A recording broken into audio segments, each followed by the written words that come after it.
Hey guys, LevelCap here, and DICE are pulling the plug on Star Wars Battlefront 2. They just made the announcement alongside patch notes for the game's final content update, the Battle on Scarif. It was only last week that they made a similar announcement for Battlefield 5, which is getting its final update in June. Clearly, DICE are going all in on future titles. Shutting down post-launch content production on two major franchises at once is a pretty big deal.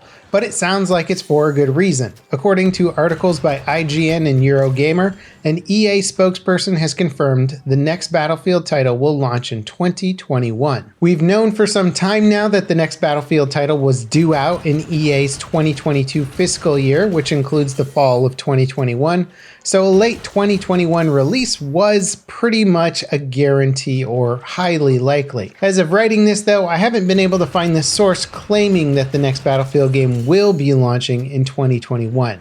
While it's likely EA sent out a statement to the press, so far it has not been made public. Regardless though, I think you can all take this as pretty solid confirmation that there will be a new Battlefield title launching next year. But let's get back to this Battlefront 2 update. It adds the Battle on Scarif, the iconic location from Rogue One's final battle. It's a sandy, tropical island map with imposing Imperial towers. This is something we saw in the previous Star Wars Battlefront game, and it was quite beautiful. The update also expands Supremacy and instant action to Hoth, Tatooine, Yavin 4, and the Death Star 2.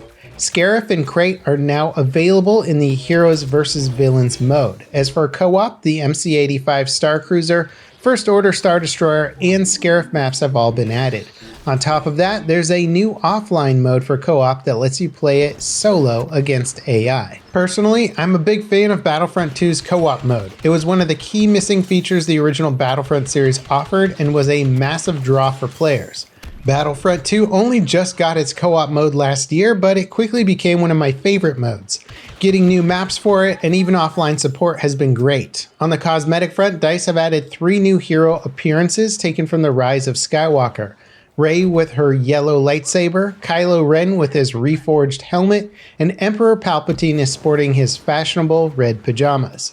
Darth Maul also gets a new appearance from Star Wars Rebels or the Clone Wars with his robotic legs. As for gameplay tweaks, there's a new icon system that indicates if you're under the effect of an incoming damage increase. This activates when either BB-8 or Count Dooku use their debuff abilities on you. They also have an indicator on the HUD when they're doing bonus damage. The Bodyguard star card has been reworked to make it more viable. When you're below 30% health, you get an overall damage reduction bonus that can be upgraded as you level up the card. The update also adds a bunch of new toggles for the heads-up elements. You can now control stuff like the capture progress bar, weapon hints, tutorial messages, and more. Each setting also has a preview showing you what it does. Now this update makes changes to nearly every class and hero in the game. Most of them are minor fixes, while others are balanced tweaks, but I would recommend reading through the full notes so you can see all the specific changes to your preferred heroes and classes. As for the future of the Battlefront franchise, as far as we know, DICE aren't currently working on Battlefront 3.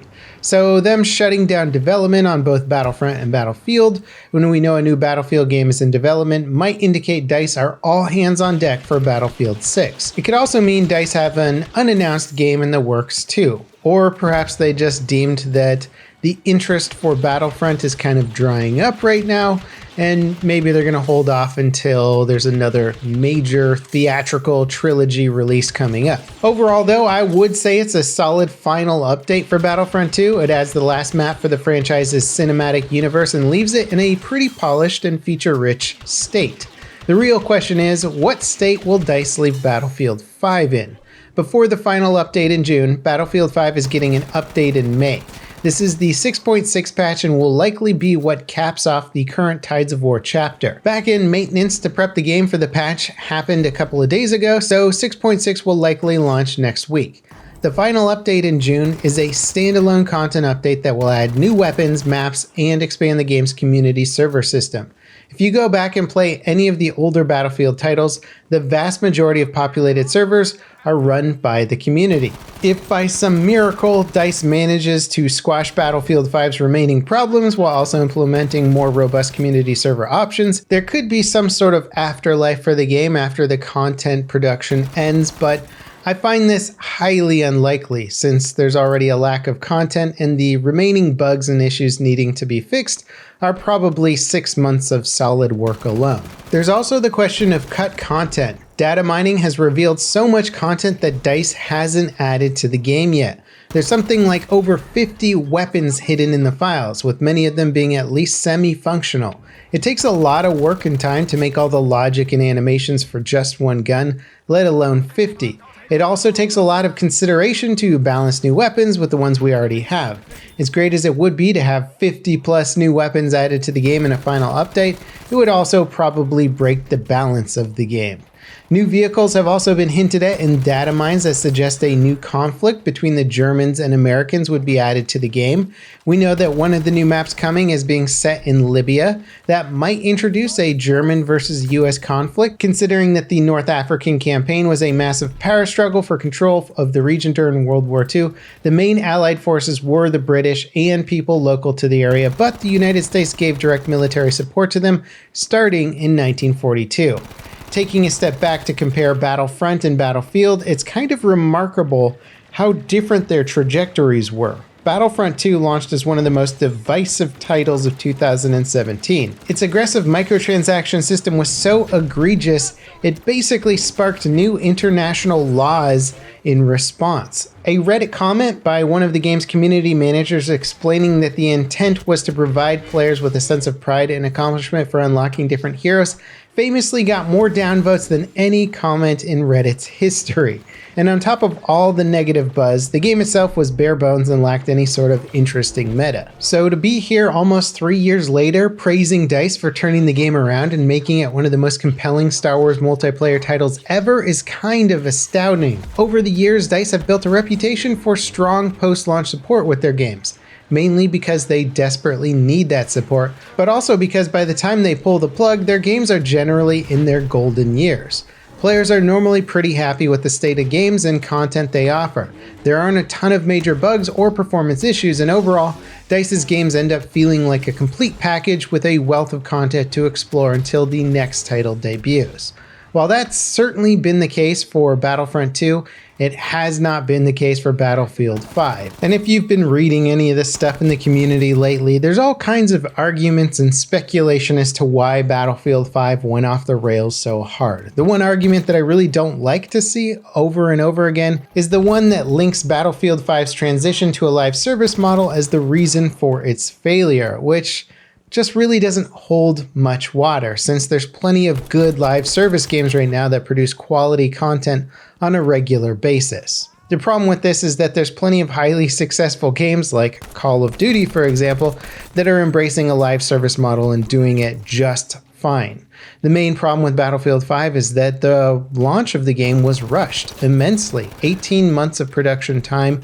By the time the actual trailer for the game dropped, many of the developers didn't even really have a concise idea of what the gameplay was like for Battlefield 5.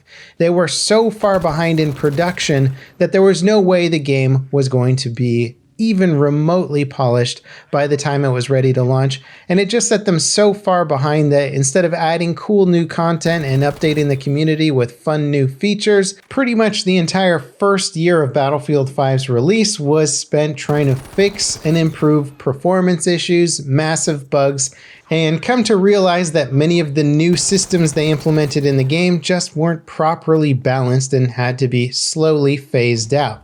Comparing this production cycle and post-launch support to Battlefront 2 is night and day. It's absolutely insane to think that the same studio produced both of these games. It'll be really interesting to see if the full story for Battlefield 5 comes out someday as to why production was so insanely rushed. Anyway, to try and wrap this all up, I do highly recommend checking out the Battlefront 2 update if you have the game. The new map is pretty fun, especially in co-op. Also, I've been thinking about making a video about my hopes for Battlefield 6, but I also kind of wanted to pull the community on this and see what you guys thought. If you could have any Battlefield game with any features in it, what would they be? Let me know in the comments down below. As always, guys, thanks for watching, and I'll see you next time. This is LevelCap signing off.